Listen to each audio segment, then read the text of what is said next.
Magandang umaga po, magandang tanghali, magandang hapon, magandang gabi mga kaantingero-antingera ko dyan. Halina po tayo, samahan po ninyo ako sa video na ito. Pag-usapan po natin ang tungkol po sa paggagamot, kung bakit po iwasan na gamutin ang sarili mong dugo kung ikaw po ay full na manggagamot sa labas. Ano po? So, importante po na ito ay malaman ninyo kasi para maiwasan ang pahirap. Ano po? So, anyway, kung ang video po na ito ay hindi para sa inyo, please skip. Pero kung kagaya ko rin po kayo na mahilig sa mga ganitong bagay, halina po tayo. At finally po, ngayon, almost 40 years po ako. Well, 40 years na po ako nagpa-practice ng spiritual. Finally ngayon po ay may kasama na rin ako. Kayo po mga kaantingero-antingera ko dyan. Halina po tayo. Huwag na tayong magsolo-solo. Halina po. Huwag po makakalimot magdasal sa mahal na Diyos. Sige po, umpisa na tayo. Ito po ay informasyon lamang para dyan sa mga antingero-antingera ko na mag-uumpisa pa lamang or gusto pa lamang matuto kung paano manggamot. Dalawa po ang pagpipilian ninyo. Pagpilian ninyo kung manggagamot kayo sa sariling pamilya or kung manggagamot kayo sa labas. Ano po? Kung manggagamot po kayo sa labas, yun po ay nangangahulugan na magagamot kayo sa publiko. Sino-sino pong tao ang hahawakan ninyo. Pero kung kayo po ay magagamot sa pangsarili lamang, yun ay pangpamilya. Ano po? So, sarili mo at pangpamilya. Yun po ay ang iyong promesa. Ano po? So, ako po sa na yon, sa usapan po na ito, yung kapatid ko po na nagkaroon po ng deadly cancer po. Binigyan na lamang po siya ng 1 week po. Tapos kung hindi po maalis yung liquid sa organs niya, mamamatay siya kasi hindi po siya makemo hanggat yung katawan niya hindi magkaroon ng lakas. Ano po? So, yung yung kapatid kong isa, nagtulong po kami. Pero in other words po, mas marami yung yung ginawa niya kasi talagang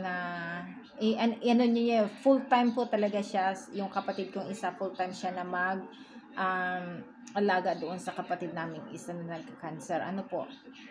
So, ako po, ang gawa ko yung sa lamang po sa dangerous na parte sa survival niya. At tulad po nung inoperahan siya, dapat kasi kung siya may bleeding, iba po ang niya, iba ang kararatnan noon. Kaya nung time na yon sa bleeding niya, yun po yung sa ritual na ginawa ko, ako po yung nag-bleeding. So, sa madaling sabi po, iba po yung ritual na ginawa namin sa pagtulong namin sa kapatid. Ano po? Pero kasi po kami ay hindi po full time na nagagamot sa labas. Ako po ay kung ako lang naaawa saka lamang ako nagawa ng ganyan. Ganon din po yung kapatid ko. Kung naaawa po yung makakasama niya. Ako rin po ganon din. Kung naaawa lamang po yung kung sino man po ang nasa kapalibutan ko. Kung naaawa sila, ganun lamang po. So, hindi po talaga ako full-time na manggagamot ng tulad ng iba po. So, pero po, matagal na akong nag-aaral ng ganito. 40 years na nga po sinasabi ko. So, nag-umpisa po ako, bata pa, nasa 10 years old ako nung before that na naglaro na po ako ng ng mga dahon-dahon na mag-heal na ganun po So, anyway po, sa madaling sabi, yung pong yung kapatid ko dumaan po ng ibang manggagamot kasi po ibang may gawa merong may gawa sa kapatid ko na taong nakikita po ang may gawa sa kapatid ko. Tapos, so kami naman po ang ginagamot namin ay ako po ang tumutulong doon sa ano, sa pag-detox ng katawan ng kapatid ko, sa pagbigay ng energy, at sa mga dangerous na pupuntahan niya na kailangan niya ng ano, ng um, mag-replenish po yung ano niya, energy. So, iba po yung ano, yung toka ng kapatid kong isa, sa iba yung toka ko ano. Ngayon po, hindi po ako ang nagagawa, ano. Gusto ko lang pong i-ano, hindi po yung kasama ko po ang tumutulong po sa ano, sa kapatid ko, sa mga ganun po.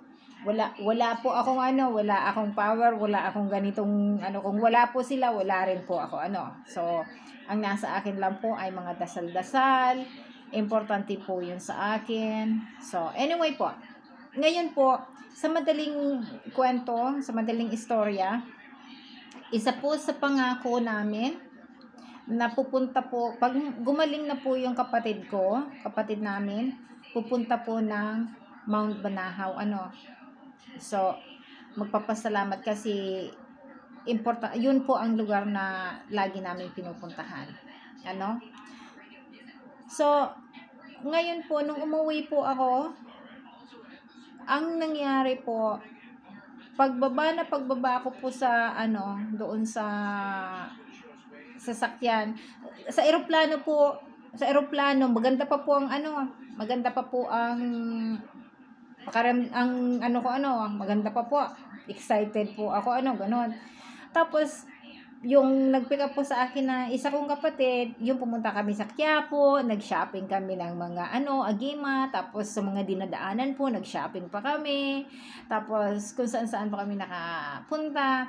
Pagdating po namin sa ano, sa Mount Banahaw, yung ano, bus po or yung ano, yung van na nirent namin, hindi po makuha ng ano, ng driver yung pupuntahan namin sa Mount Banahaw. Tapos po yung paa ko, nag-uumpisa na pong tumigas. Ano, tumitigas na po. Kasi yung ano po, yung ginawa ko pong pagtulong sa or paggamot sa kapatid ko, kailangan na po na yung promesa kailangan nang gawin. Ano po, kasi pag nagbigay ka po ng promesa, yun ay importanteng gawin. Huwag pong papalampasin at huwag kakalimutan. So, pagdating ko po sa ano, pagyapa ko po ng paa ko doon sa ano, sa Mount Banahaw na lupa, tapos naglakad po na ako ng ano, yung pababa po, doon pa lang po sa may pababa, papunta po doon sa may sapa, ano, na yung pinapaliguan yung sa may yapak ng ano, ni Jesus. Ay nako po, yung paa ko matigas na hindi na po makalakad. So, ang gawa ko po, ano na, yung ano, yung talaga pong sakripisyo yung dinaanan ko. Kapalit po ng paggamot sa kapatid ko na may na ano na muntik nang mamatay. So, yun po ano, talaga po naman na yung paa ko po tumigas na ano, tumigas po talaga. Pero hindi ko po kinalimutan kung ano ang dapat kong gawin. Pagdating ko po doon, nagsindi po ako ng kandila, tinapos ko po yung dasal, tinapos ko po yung kung ano man yung mga promesang gagawin ko. Hindi pa po na hindi pa na hindi pa po nabalik yung ano, matigas pa rin po yung paa ko. Nagluhod na po ako maglakad kasi hindi po ako makalakad ng tayo ano kasi matigas, nagtigas po talaga siya. Tapos yung ano, yung nagluhod na po ako, ano, paglakad papunta doon sa may altar, nagsindi po ng kandila doon sa mga sinisindihan po ng kandila. Tapos po, may dumating po na mga ano, na mga puting paro-paro. Tapos lumapit po sa akin, nag-ikot-ikot po nag-ikot-ikot, tapos nagland po, ganon. Tapos, so yun po, nagpasalamat ako. Pero may isa pa po akong muntik pang makalimutan. Muntik na muntik po, buti na lang kamo at hindi ko nakalimutan. Ano, yung ano po, naglakad po ako pababa. Ay talagang sinasabi po na ang ganito kapag pinasukan mo po, may sakripisyo kang gagawin.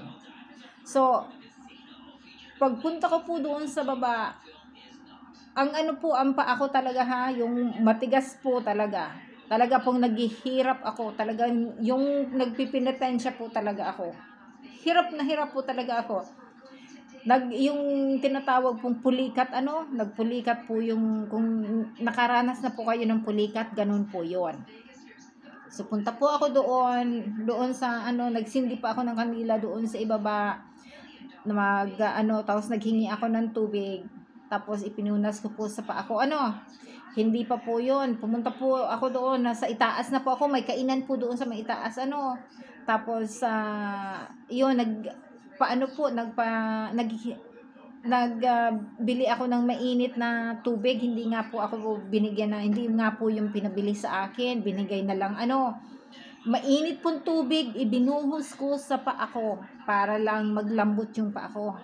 Hindi pa po hindi talaga pa lumalambot, talaga pong grabe yung pahirap sa akin. Tapos pagdating ko po sa nakaupo na ako, tapos syempre panay pa rin ang dasal ko, pasasalamat. Tapos yon, ang may bulong na na naisip ko na yung kapatid ko, yung promise niya na pag siya na gumaling, pupunta po ng ng Mount Banahaw at pupunta ng church sa Naga, gagawin niya. So, nagkaroon naman po na hindi niya po ginawa kasi naging busy siya. So, yung promise niya po hindi nangyari, kaya ako po ang nag-suffer ako po ang nag-suffer, na kaya nagpenitensya po ako kasi yung promise, hindi nagawa yung promise ng kapatid ko. So bali po yung promise ko at yung promise ng kapatid ko, binayaran ko po. Parang ganun po yun. So ngayon po ang ginawa ko, pumunta ako sa sa Mount Banahaw po, tapos na po yun. Pumunta ako sa katedral, pumunta ako sa basilica, pumunta ako sa Quiapo Church po. Yun po yung unang-unang pinuntahan namin kasi yun ang una po sa pangako ko. So pumunta po ako sa sa Peña Francia Church, sa lahat pong simbahan sa Naga. Tapos pumunta po ako sa Hinulid sa Calabanga. Tapos po yun, nung tapos ko po yung yung lahat na promise kong simbahan na pupuntahan ko po, yun po, gumanda na yung pakaramdam ko, nagbalik na po yung sa dati. Na po ako, nakalakad na po ako ng talagang diretso. So ito pong video na ito, gusto po kong i-share sa inyo yung experience ko, kasi hindi po biro-biro ang pagtatanggap ng ganitong obligasyon. Ito po ay obligasyon. So tulad ko po na sabi ko, kahit po ang ginagawa ko ay doon lamang sa nagagamot ako, doon lamang kapag ako naawa, yun po ay responsibilidad pa rin. So anyway po, ang pagpapromise po ay nagiging dahilan para gumaling ang tao. Pero naman po, kung hindi naman mangyayari yung promise, yun ay babalik at babalik din. Kung ano man yung ipig-promise, tapos hindi ginawa, kung ano man yung ginamot, yun ay babalik din. Kahit ano pong mangyari, yun ay babalik. Kasi yung promise ay hindi ginagampanan. So, sa mga tao po na gustong matuto na maggamot, kung kayo po ay hahawak ng tao na may sakit, dapat po siguraduhin ninyo na yung tao, wag ninyo sila ang mag-promise na gagawin nila, kasi po mamaya hindi nila magawa yun, sa inyo po babalik. So kaya dapat po, kung kayo po ay nagpapabayad, talaga po dapat lang, kasi talagang paghihirap po ninyo yon, maghihirap po kayo. So anyway po, maraming salamat po sa pagsuporta ninyo sa channel natin, at sana po natutunan ninyo ng kahit kaunti. So ingat po kayo lagi ha. Bye!